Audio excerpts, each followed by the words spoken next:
Fajnie, że o to pytasz, dlatego że to jest właśnie punkt, od którego my wychodzimy właśnie w środowisku organizacji pozarządowych, czyli to są te zmiany klimatu i chcemy nim przeciwdziałać. Na zmiany klimatu wpływ mają antropogeniczne emisje gazów cieplarnianych, czyli bezpośrednia elektryfikacja jest najbardziej efektywna. Prosto z elektrowni, przez sieci do samochodu elektrycznego, do baterii i z baterii poprzez silnik elektryczny, najbardziej efektywny silnik do transportu. Mógłbyś powiedzieć na ten temat, ile CO2 wydziela się, żeby wytworzyć 1 kW, a ile żeby wytworzyć 1 litr ropy?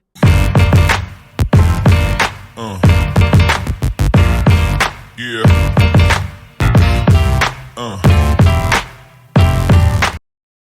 Dzień dobry bardzo, witam w kolejnym odcinku w Elektryku bez cenzury.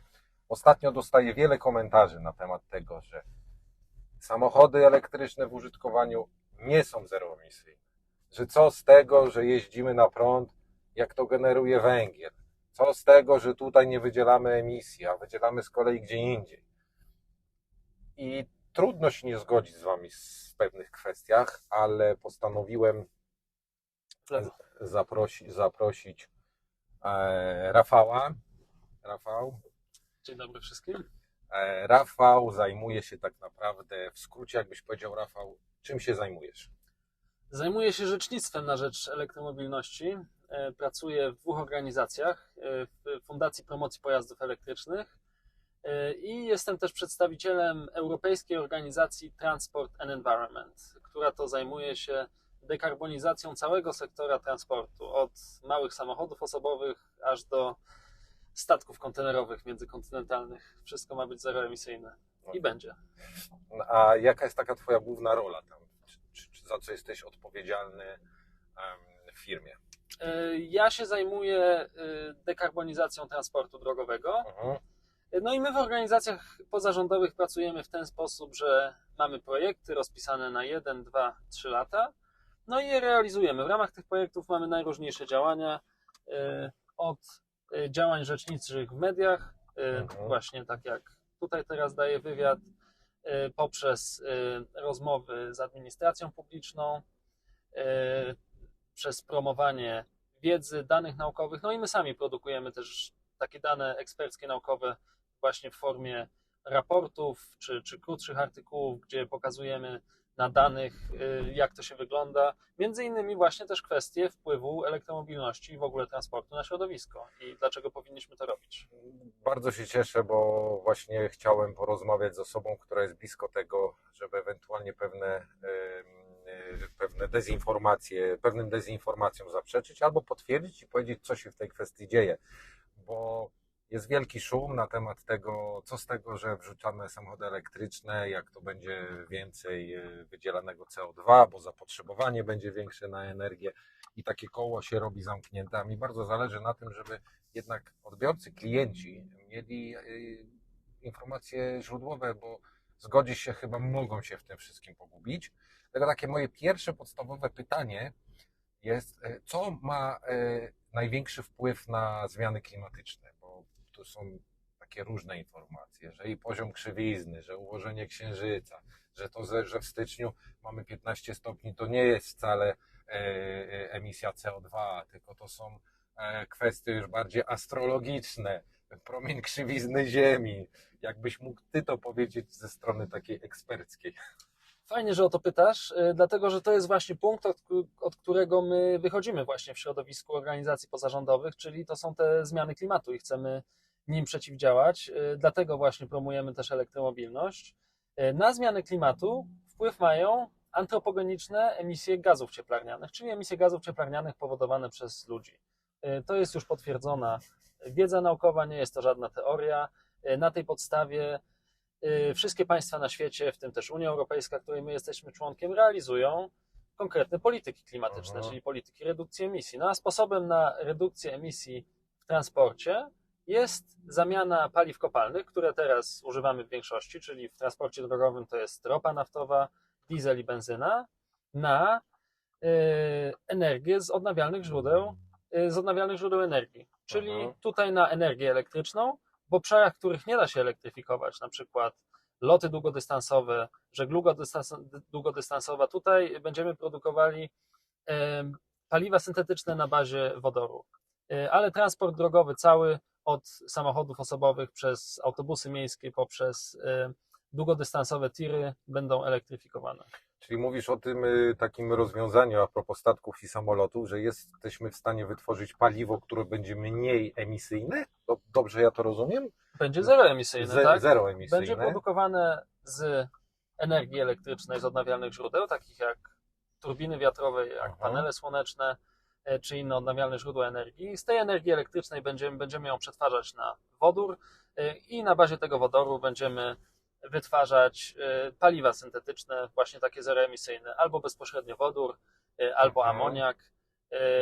Tutaj gama możliwości jest bardzo szeroka, dlatego że możemy tak naprawdę każde paliwo wytworzyć syntetyczne, tylko że taki proces jest bardzo energochłonny. Już wszyscy słyszeliśmy, tak, ile tutaj kroków jest potrzeba. Bezpośrednia elektryfikacja jest najbardziej efektywna. Prosto z elektrowni, przez sieci do samochodu elektrycznego, do baterii i z baterii poprzez silnik elektryczny, najbardziej efektywny silnik do transportu. To jest najtańszy i najbardziej efektywny energetycznie sposób. A propos tego, co mówisz, to mi się przypomniał taki mem, który ja będąc zaangażowany w elektromobilność, szukając źródeł, to jest taki obrazek. Na jednym obrazku jest fabryka gdzieś tam w polu, leci sobie dymek, jest samochód spalinowy i leci sobie dymek, i na dole jest to samo, tam leci sobie jakby dymek. Tu w samochodzie nie leci dymek, ale jest taki kabel połączony, że wtedy tego dymu tam jest niby więcej. I oczywiście zgodzimy się, że jakby samochód elektryczny nie jest zeroemisyjny ogólnie, ale w użytkowaniu jest, prawda? To w momencie, jak go użytkujesz, jest zeroemisyjny. I mimo tego, że ja tak chyba przeskoczyłem trochę temat, ale to mnie jakby nawiązuje do wszystkiego, że nawet jeżeli tak jest, to wyprodukowanie 1 kW, a wyprodukowanie 1 litra ropy emisuje, jakby różnica jest dużo większa w emisji CO2. Czy mógłbyś powiedzieć na ten temat, ile CO2 wydziela się, żeby wytworzyć 1 kW, a ile, żeby wytworzyć 1 litr ropy? Aż tak tego dokładnie nie mogę powiedzieć, dlatego że to jest bardzo zróżnicowane. Mogę powiedzieć na pewno z całą odpowiedzialnością, że samochód elektryczny, nawet jeżeli jest napędzany energią, która pochodzi w 100% z węgla, jest bardziej przyjazny dla klimatu. Jego emisje gazów cieplarnianych CO2, jego ślad węglowy jest niższy. Ze względu właśnie na tę wyższą efektywność energetyczną silnika elektrycznego. W silniku spalinowym maksymalnie 60%, w silnikach dieslowskich są przetwarzane na tą energię transportową, reszta jest wytracana w postaci ciepła. W przypadku silników elektrycznych 95% energii, którą wsadzamy, odzyskujemy właśnie w postaci tej energii do transportu. I tak, słuszna jest właśnie taka, znaczy zrozumiała jest taka paralela i taka asocjacja, którą ludzie sobie robią, energia elektryczna pochodzi z węgla, w związku z tym ten samochód elektryczny wcale nie jest ekologiczny. To się zgadza w tym sensie, że gdyby 100% energii pochodziło z energii wiatrowej czy słonecznej, ślad węglowy byłby o wiele niższy. Ale mimo to, w przypadku polskiego miksu energetycznego, emisje CO2, czyli ślad węglowy samochodu elektrycznego jest jakieś 40% mniejszy niż ślad węglowy samochodu spalinowego. Czyli w ten ślad węglowy wliczamy wszystko, od produkcji tego samochodu, która jest bardziej energochłonna, ale poprzez użytkowanie. Transport, czyli de facto my jeszcze możemy obniżyć tą sumę na 1 kW, jeżeli na przykład zrewolucjonizujemy tą drogę, bo to jest troszeczkę tak, żeby wytworzyć ropę, trzeba w platformach wiertniczych uruchomić energochłonne maszyny. Tak? Potem to wszystko jest wrzucane na statek, który też wydziela CO2 i też zostawia jednak trochę tego towaru w oceanach, musi to dostarczyć na ląd. Z lądu przyjeżdża samochód spalinowy, który to wszystko zabiera, dostarcza do rafinerii, tak? Potem rafinerie znów wytwarzają CO2 i potem znów samochody dostarczają cysternami do stacji benzynowych, a tam samochody dalej użytkują też wytwarzając CO2. Dokładnie, dokładnie. Ślad węglowy samochodów spalinowych jest dość duży, ma na to wpływ ten cały proces właśnie wydobycia ropy, rafinacji ropy, to jest bardzo energochłonny proces, no i później spalanie, to jest największy udział tego śladu węglowego. No i nie zapomnijmy o produkcji samochodu. Sam samochód też ma w sobie ślad węglowy, to jest kupa metali i różnych materiałów, które trzeba wytworzyć, przetworzyć i złożyć w samochód. I tak naprawdę na etapie produkcji ślad węglowy samochodu elektrycznego, bateryjnego jest większy, tak? Dlatego, że mamy tutaj te baterie, które są ciężkie, to są bardzo gęsto skondensowane metale. Tyle, że różnica jest taka, że właśnie w czasie użytkowania on nie emituje żadnych zanieczyszczeń do środowiska. Ma mniejszy ślad węglowy w związku z tym, że właśnie korzysta z energii elektrycznej i na koniec te materiały, z których jest zrobiony, przede wszystkim z którego są wytworzone jego baterie, można poddać, nawet trzeba poddać recyklingowi. No bo na przykład no, samochód, który jedziemy, Audi Q4, on w dużym stopniu jest wytworzony z butelek PET i ja uważam, że to jest przyszłość, no bo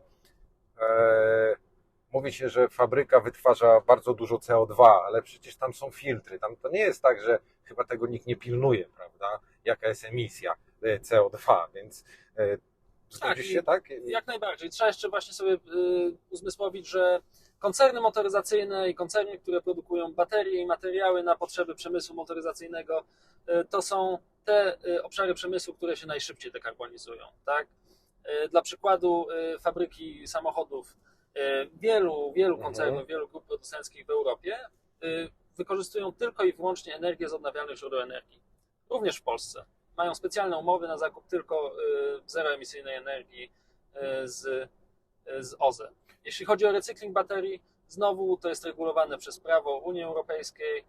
Każdy producent baterii jest zmuszony do tego, żeby poddać tę baterię recyklingowi i odzyskać te surowce, głównie ten lit, kobalt, nikiel, aluminium, z którego powstała bateria. No właśnie, wiesz, to a propos tego powiem, bo tutaj zawsze są kontrowersje, ale te baterie, no bo co z tego, że jak jeździmy jest zeroemisyjna, ale produkcja, transport samochodów, utylizacja i oczywiście zgodzę się, że tak jest, tylko popatrzmy na to z drugiej strony. Na przykład fabryka Audi e-tron w Belgii w 95% jest zeroemisyjna, prawda? I potem transport samochodów, je trzeba przetransportować głównie samochodami spalinowymi, ale przecież marki głowią się, żeby stworzyć samochody elektryczne, no bo też są jakieś wymagania chyba unijne, że to nie jest tak, że my mamy tylko jeździć, ale i etap dostarczania tych samochodów. Więc tutaj mielibyśmy już temat do rozwoju. Dzisiaj jest tak, ale pracują wszyscy nad tym, żeby było inaczej. I a propos utylizacji, klienci się pytają o baterię. Mówię, słuchajcie, gwarancja na baterię to jest 8-10 lat. To nie znaczy, że ona zawsze będzie w 100%. Ona ma jakąś degradację, ale ta degradacja naprawdę nie jest jakaś duża. I tak naprawdę zanim ta bateria zostanie zutylizowana, to ona idzie na magazyny energii. I tak naprawdę w Polsce powstaje fabryka recyklingowa, czyli z tej baterii to nikt nie utylizuje. Ta bateria w 90% chyba właśnie, może wiesz w ilu tak dokładnie, jest ponownie wykorzystywana. Jak najbardziej. Cała ta transformacja energetyczna, o której mówimy, czyli doprowadzenie do tego, żeby cała gospodarka Unii Europejskiej była zeroemisyjna, jest tak naprawdę zaprogramowana przez Unię Europejską i później wdrażana w życie poprzez różne ustawy, dyrektywy czy rozporządzenia. I dokładnie tak samo jest z produkcją samochodów osobowych, dostawczych, ciężarowych i tak samo jest z produkcją baterii. Jeśli chodzi o baterie, mamy tak zwane rozporządzenie bateryjne i ono dokładnie określa, że 95% tych kluczowych surowców z baterii musi być poddane recyklingowi. Nigdy nie uzyskamy 100%, to są po prostu prawa fizyki i chemii, że nie da się w 100% odzyskać tego surowca, zawsze są jakieś straty po drodze, ale generalnie tak, poruszamy się w kierunku gospodarki obiegu zamkniętego. No i właśnie o to chodzi w tej transformacji energetycznej, żeby nasz standard życia był lepszy i przy tym, żeby to wszystko było zeroemisyjne. Jeśli chodzi o samochody, to jeszcze tylko, bo to też poruszyłeś, z samochodami, tak, mamy w Unii Europejskiej prawo, ono już weszło w życie, które mówi, że producenci samochodów do końca 2035 roku mają zakończyć sprzedaż nowych samochodów z silnikami spalinowymi. Tyle, że bardzo dużo marek ustaliło sobie tę datę na wcześniejszą, na 2030 czy 2033 rok. Więc ja jestem zdania, że 100% sprzedaży samochodów elektrycznych w Unii Europejskiej osiągniemy wcześniej niż w 30. Że najwięksi producenci samochodów elektrycznych to już nie są europejscy producenci, to jest amerykańska Tesla, to jest chiński BYD. Żeby coś rozwinąć, trzeba mieć do tego środki. Żeby mieć środki, trzeba to wprowadzić, prawda? Żeby to wprowadzić, trzeba ludzi zachęcić. Tak, znaczy koncerny motoryzacyjne akurat tutaj dużą wagę do tego przykładają, właśnie ze względu na to, że one będą te metale do produkcji baterii wykorzystywać w bardzo dużej skali. Że przecież największym nośnikiem energii jest słońce, a my nie wykorzystujemy jego potencjału, bo